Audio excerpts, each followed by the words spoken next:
A few months back, I set myself the impossible challenge of beating Ark Aberration without taking a single speck of damage.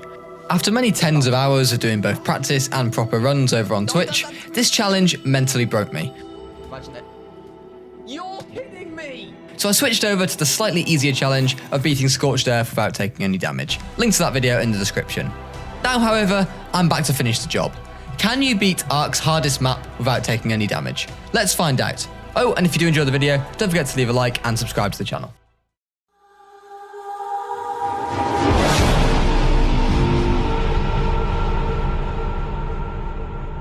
Spawning a portal, believe it or not, I was actually quite looking forward to doing this challenge. Within seconds, however, I was reminded how brutal both this map and challenge is, as I was killed by an aberrant raptor. By changing the ini files in game, I had set my health to 0.1, and I had no margin for error whatsoever on what is arguably Ark's hardest map. As I can't start these types of challenges the regular way of punching a tree, I was presented with two main options, which were to either tame an equus or a moss chops, which would then enable me to gather thatch and wood to properly get going. Luckily, Portal was quite a good place to find both of these creatures, and on one of the first runs of the day, I managed to tame myself an equus. I then decided to start basing myself on this nice little island here, which had some lovely metal nodes. Unfortunately for me, it also had some not so lovely spores, and that run was soon put to an end when I jumped off my horse and right into the middle of the spores. The next run that was worthwhile showing, and I do stress that highly as there were so many runs that didn't even get started, began with us taming a bulldog. From there, I found myself another equus around the portal and tamed it up. This run had all the makings of a good start, so I gathered myself some thatch and wood to make myself some tools, and then went in search of some hide. Imagine it. You're kidding me! After suffering that humiliating death, the Ark gods obviously did feel some pity for me, as my next run began by me spawning right in front of another horse, which I of course tamed up. I grabbed myself some stone from the floor, and then some thatch and wood from a tree, which I of course used to make a starter pick and then a hatchet. Things very quickly turned bad though, as I was attacked by a band of ravagers and my horse quickly perished. However, I did somehow manage to get away unharmed, which was largely due to the nearby water, which I escaped to, while the ravagers devoured my horse's body. I may have lost the horse, but I did still have my starter tools, so after escaping to the nearby island where I aimed to set up on every run, I placed down some foundations, and then made myself a refining forge, so that I could get the metal smelting at the earliest possibility. With some metal smelting, I then made myself up a smithy and a crossbow. I wouldn't need the crossbow for my next tame though, as I managed to locate a moss chops, which didn't want a 5-star gourmet meal for a change, and was instead happy to settle for a cheeky tinto berry. At base, I made myself a metal pick, so that I could increase that metal harvesting ability, before almost biting off a little bit more than I can chew, when I attempted to knock out this dire bear while riding on the back of my moss chops. The bear reduced me to about 5% of my health when he started running due to high torpor, and I ended up knocking him out. Sadly though, the bear didn't have a very long lifespan. Go on, bear! Uh-oh. Bear! Uh-oh. Uh-oh, I'm not worried about bear anymore, I'm worried about me. Oh no. It's honestly, I despise this game. With no bear, I gave up and went on to the next stage of the challenge, which had to be done, which was waiting for my roll rat until he popped out of the ground with some red gems. This was a very low percentage chance and required quite the patience, but I did need the gems in order to make the gas collectors, as I would need the gas balls to make hazmat suits, a critical element of aberration. With the gas balls now collecting, I set about making some trank arrows for my next tame. The reason that I'd gone after the bear in the first place is that they are one of the few relatively early game dinos that a megalo can't pick you up of. In all my practice runs I used megalos as my DPS tame, but this time I opted to go for a Spino. I found this level 60 down in the rivers just below my base, and thankfully this cliff was ideally situated where I could just shoot away at her, gradually increasing her torpor. Of course, it wouldn't be a Rampy tame if something didn't nearly go very wrong, and just before she was KO'd, I fell down right on top of her. The Spino was already torpor running by this point though, so it was no problem to finish off the knockout process. After a little bit of waiting, she soon tamed up, and I hurried back to base to make a saddle. After making that said saddle, I killed some Spinos and other creatures along the river's edge to get some levels, taking advantage of Aberration's lovely healing plants to make sure that I was nicely healed up. With the Spino now nice and leveled, I collected the gas balls that we had retrieved so far, and then left for the outskirts of the blue zone, where I collected some blue gems in preparation to make some hazmat suits back at base. Before I could make a hazmat suit though, I would first need to make a fabricator, so after making one of those, I placed it down and cooked up some gas, which allowed me to make my first full set of hazmat suit. With my first full set of hazmat achieved, it really did feel like that we could be onto something here. A hazmat suit, of course, meant that I no longer had to be scared of spores, as well as allowing me to go into the red zone. I made myself a second set, as the red zone was exactly where I was going next. You see, I was in no mood to muck about, as when everything in this cesspit of a map is out to get you, I wasn't about to hang around and wait to be pounced on by a rogue aberrant raptor. Instead, I dared to dream, and parachuted over the rock drake trench before dropping down right into it and throwing out my Spino. A rock drake would be the key to this challenge, as without getting myself one, I would simply have no chance of getting all the artifacts needed to summon Rockwell. So as I fought my way through the trench, I was mainly scared about whether or not my Spino would hold up in here. In fact, I was pretty sure that my Spino and I were doomed, but I wasn't too bothered, as I was treating this as a test run of sorts, to see how far we could go. To get up to the nests, I had to zip line up with some motor pants before grabbing the egg and hurriedly getting on my Spino and preparing for battle. Similar to grabbing a wyvern egg, picking up a drake egg will aggro all of them in the nearby vicinity. But to my surprise, Faded the Spino was actually holding up pretty well. Despite being absolutely battered at the end of fighting all of the drakes, we had survived, so I did a quick force feeding session to get that HP back up, and then set about doing the hard part. Yes, that's right, the hard part hadn't actually even been done yet. You see, getting out of the rock drake trench is no easy task. A task made a lot harder when I managed to kill my bulldog in the purple lake, meaning Nameless were now spawning and following me around everywhere, not giving me a moment's rest to force feed or get my stamina back. Somehow, with barely any health left, I did manage to reach the ramp out of the trench, and it wasn't too long until I found myself at a nice healing plant to heal at. Spino and I then made it back through the rest of the red zone, and I had to do a couple of nerve-wracking zip lines to make it out alive, and I can't quite do justice to how nerve-wracking being on foot in the red zone is, especially when you only have 0.1 health. I had never been more glad to see the blue zone, and I soon found myself back at base, where I healed my Spino once more at the plant next to us, while I set about making an electrical generator and 3 S+ air cons, which I hatched my level 85 rock drake egg with. With the drake grown up, I gathered the remaining resources to make a drake saddle. Thankfully, I had the common sense to get some red gems during my trip to the bottom of the trench, and the rest was easy to get. In my mind, I was already starting to prepare for Rockwell, and was crafting up some spark powder and gunpowder back at base for the shotgun ammo that I would need. With the saddle now made, I got ready to go and start leveling my drake. I wanted to gain enough levels to pump its stamina mainly, so I could take full advantage of its ability to go invisible, which I would then use to get all 3 artifacts. Things, however, took a very, very bad turn. Oh no, oh no.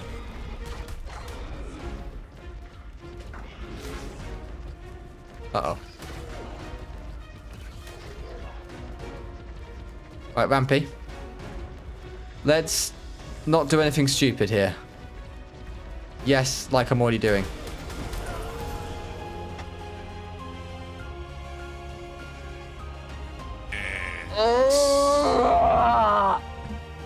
As you can imagine, after getting that far into a run, to die to being trampled on by a Spino was gutting to say the least, especially when it was, at the end of the day, my fault. Yet, I had no choice but to pick myself back up again, delete the previous world, and spawn at Portal once more. I did, however, manage to get off to a good start, as the run started positively. I found myself a moss chops, tamed him up, farmed up some crystal, and started to place down some foundations once again. I even got myself some red gems quickly from a roll rat, and made myself a gas collector, before doing a classic Rampy play. If I go into that, am I gonna die?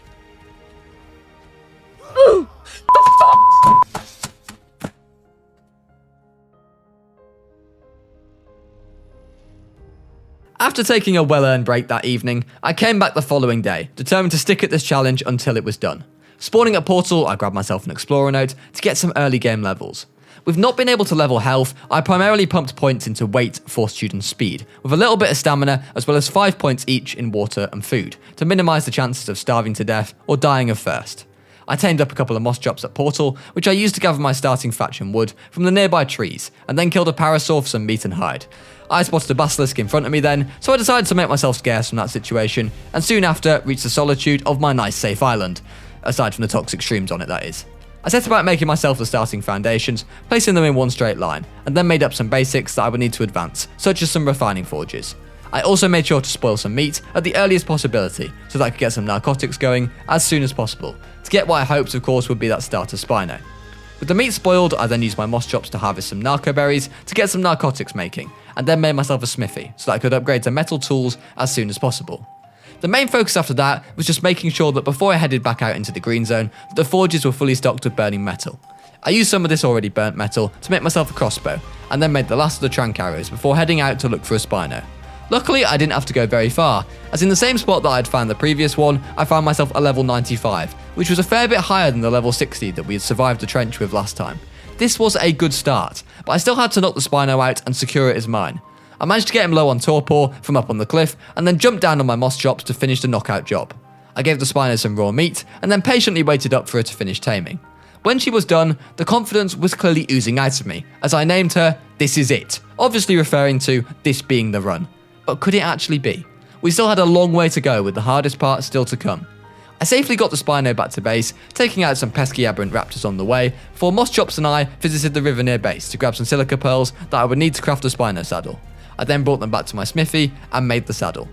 The Spino had some levels at this point, so I went to about 12k health and then healed her on a healing plant, before taking her out for some more leveling. On my way to slaughter some Spinos, however, I found a roll rat, so I decided to wait for him to unbury some red gems. After a little bit of waiting, he did do just this, but it was only 17 gems, meaning that I was 3 gems short of being able to make a gas collector. I killed a couple of Spinos though, and then soon found a new rat, who unburied the remaining gems for me, which I quickly brought back to base. I still needed some cementing paste to make the gas collector, so I quickly made up that in the mortar and pestle with some chitin and stone, and then made the gas collector, making sure to place it down well on top of the Spino after being scarred from the last major death on this challenge. While I waited for the gas collector to do its thing, I went on a slaughter session down the river, taking out Spinos and crabs, which are both excellent sources of XP. I then stopped by the edge of the blue zone to get myself the needed blue gems that I would of course need to make the hazmat suit. Arriving back at base later that night, I needed to make a fabricator, so I quickly got together some flint and stone to make myself some spark powder, and then made myself the needed fabricator. I emptied the gas ball collector out of what it had gathered so far, and dumped them into the fabricator back at base. I didn't quite have enough yet to make the full set, but I just went to sleep on the bed for a bit, and then came back when we had enough balls to finish the set, and a spare set on top of that as well. I was of course now preparing for my descent into the rock drake trench once more, so I made myself up some zip lines to get into the nests, and then some parachutes, as I prepared to parachute once more down into the trench. My Spino and I reached the edge of the green zone, where I duly soul-balled up the Spino, which was one of 3 mods used in this playthrough by the way, all can be found in the description below. Taking a deep breath, I parachuted over to the trench, and then dropped right down to the bottom of the rock drake trench. I managed to land in a rock drake free spot, and as I was about to land I threw out the Spino, and went for it. There were quite a few drakes down here, but I was relatively confident that we could handle them. The last Spino we had used was far weaker than this one, so I felt that we had a good shot of getting out of here. Up high in one of the drake nests, I spotted a level 95 egg, so I popped off my Spino and ziplined up to the nest as fast as I could. I then threw out my Spino, grabbed up the egg, and then stood on my hind legs of the Spino, mashing the left click button as fast as I could. As I had predicted, the Spino stood up against the drakes far better than the last one, and soon we found ourselves in an empty nesting ground with plenty of drake bodies around us. Still though, we had the painful task of making our way out of the red zone to go.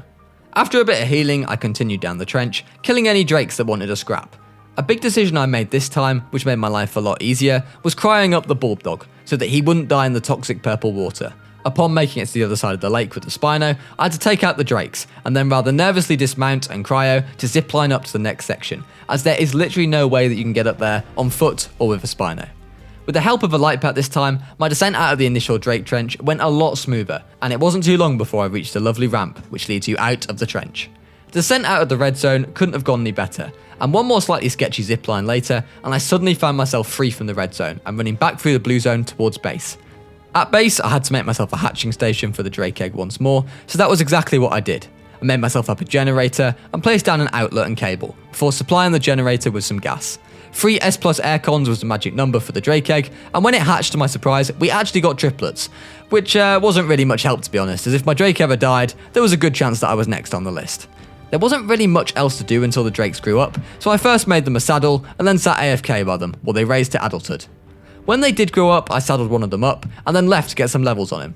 After getting to this stage last time and then losing it to the most stupid Rampy play, I made sure to play this one a lot safer, healing my drake up at every moment next to a healing plant whenever I got the chance. After leveling the drake a sufficient amount, I was ready to go after our first artifact. Now, the first artifact is by far the easiest one to get, and can be found in the Glowtail cave, located right next to our little island. After entering the cave and throwing the drake out through this choke point of sorts, I just went invisible and started clambering on the walls. Truth be told, I'm not actually sure if I needed to go invisible in here, as I actually don't think anything really aggroes on the drake in this cave, and in general on Aberration, there aren't many things which do aggro on drakes, which is why they are so strong. Now this cave is actually quite small and narrow, so crawling around on the walls was a little bit painful at times, but it wasn't long before I found myself as our first artifact, which was the artifact of the depths. 1 down and 2 to go. Ditch Lizard, the rock drake and I quickly made our way out of the cave, I did have to cryo the Drake once more as I reached the exit, which of course made for a rather nervous dash out of the cave, but luckily I got away unharmed. Now, the next artifact we have to get is, you guessed it, the dreaded radiation artifact. Only when you have a rock drake, this artifact is actually a piece of cake. This artifact was of course designed to be retrieved by drakes, and despite me doing my best to make this a little bit more challenging by taking a quick dip in the purple water as I entered the cave, I made my way through the cave with my invisibility power up on, and it was just like taking a nice stroll down to the local park. Where the artifact spawns, there were a bunch of megalos and other nasty stuff, but I did soon kite them off the cliff, and after deactivating my light pet so the seekers wouldn't aggro on me, it wasn't long before I found myself collecting our second artifact, which was the artifact of the Stalker. 2 down and 1 to go, and it would be the hardest one yet, the Shadow Cave. Now, during my practice runs of this challenge, my furthest full playthrough ended in this exact cave, where I was stunned off my drake by a jellyfish and one shot by the numerous hostiles which instantly aggroed. The cave, even with the invisibility mechanic, was set to be a tough one. After returning to base to make some scuba, I quickly did set off to Shadow Cave and took out a crab who had obviously seen me before I went invisible and then entered the cave. Inside, I took out the incredibly annoying seekers, who, if you don't know, aggro on you if you have a light pet on, and of course if you don't have a light pet, you get nameless spawn on you, so it's a real double whammy. I then made it through the crouch area and down to the bottom of the waterhole, where I prepared to swim through the jellyfish and eel infested tunnels. For some reason, these dinos aren't afraid of anything, and will aggro on you no matter what, even when invisible apparently at times. The main thing was that I didn't accidentally swim into a jellyfish in these extremely tight tunnels, as that would be curtains and what had done for me before. So I set about taking out the jellyfish in the way on the Drake with a primitive crossbow with stone arrows. Not exactly ideal, but it sort of worked. Once that had been done, I could happily swim through the hallways, all while being invisible of course, and not worry about being dismounted by the many nasty creatures in here. I made it to the end of the cave and grabbed the artifact of the shadows, the final artifact that we would need before we could summon Rockwell. I swam back through the many tunnels of the cave and eventually did make it out of the cave and into the blue zone. As I made my way back to base with all the artifacts in my possession, I knew it was finally time for the grind to begin. You see, I had also finally put a plan together for the Rockwell boss fight, and I was going to do this on foot with a shotgun. Yes, I know you might think that sounds a bit mad, but hear me out on this one. Now, I had calculated that the fight may be possible with a couple of primitive shotguns, but the amount of shells that I would need would be crazy. So instead, I opted to set off for the red surface that night, as it was actually 90% night in game, in the hope of finding a shotgun blueprint. I could not have asked for anything better for my first drop. Now, Aberration surface drops, especially on the red surface, are very strong, but I couldn't have asked for anything better than this. Not even a blueprint, but a pre-made Ascendant pump action shotgun. The luck and timing of this was honestly insane, as I was prepared to spend hours of farming drops to make sure I tried to get one. With the shotgun now in my possession and in record quick time, I was suddenly really feeling the pressure. I quite frankly had to make this run work, as I didn't have the strength to do this all over again.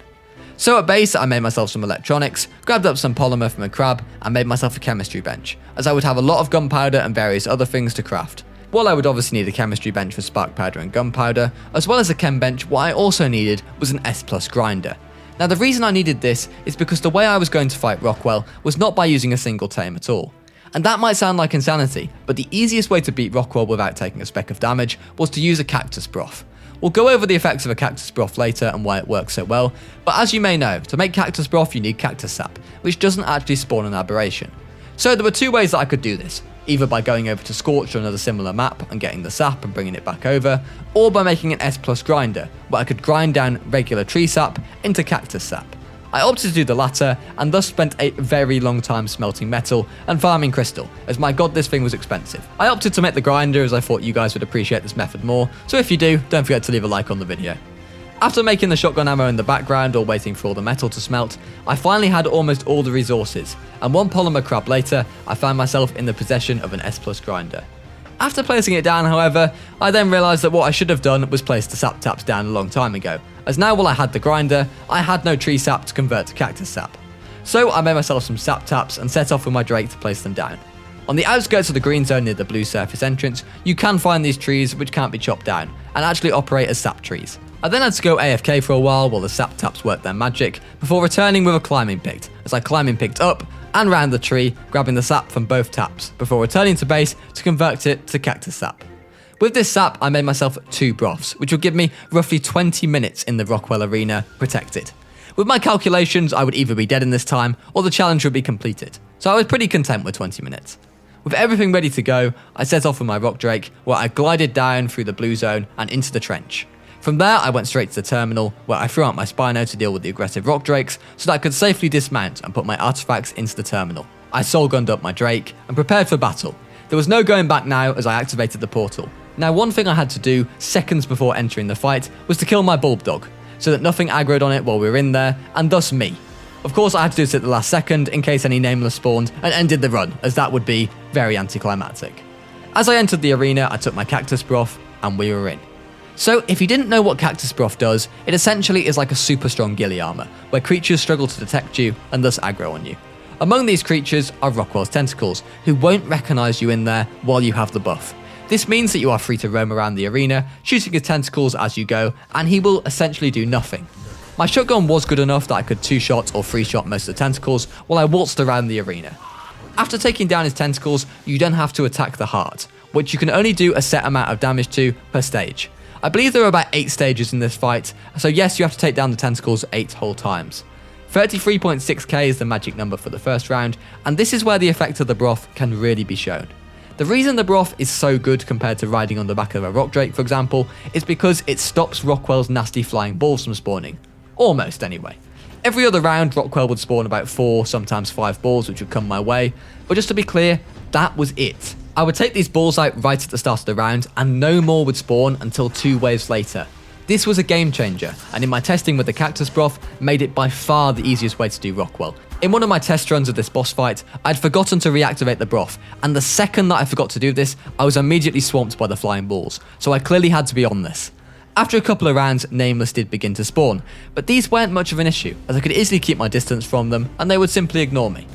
Rockwell also started to do his electrical tentacle attack thing, but as long as you don't go in the nearby vicinity of the tentacle when it's doing this, it also isn't too much of an issue. What was an issue, however, was the Reapers, who were about to start spawning.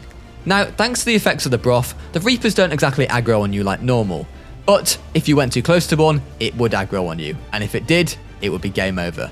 Before starting the challenge, I had done 4 practice runs of Rockwell. I had succeeded only once. One of the deaths was at the hands of Rockwell's flying balls when I forgot to renew my broth, as mentioned earlier, and 2 of them were to Reapers aggroing on me. As this Reaper decided to wander into my vicinity, I'll let you guys enjoy the rest of the fight live commed.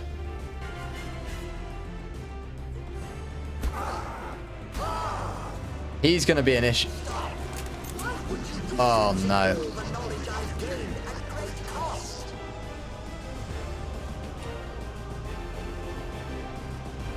He's a real issue.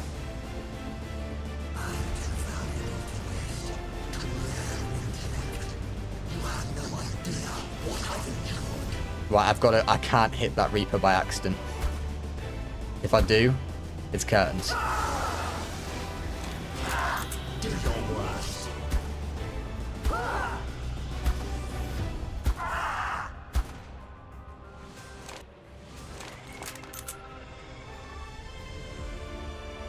Okay, that's a new one that spawned. I thought he'd aggroed on me.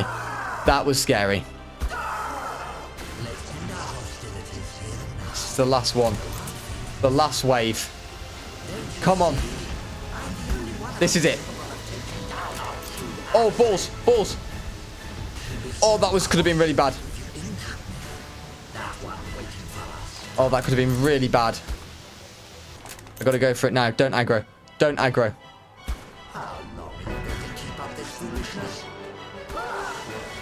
Come on, please.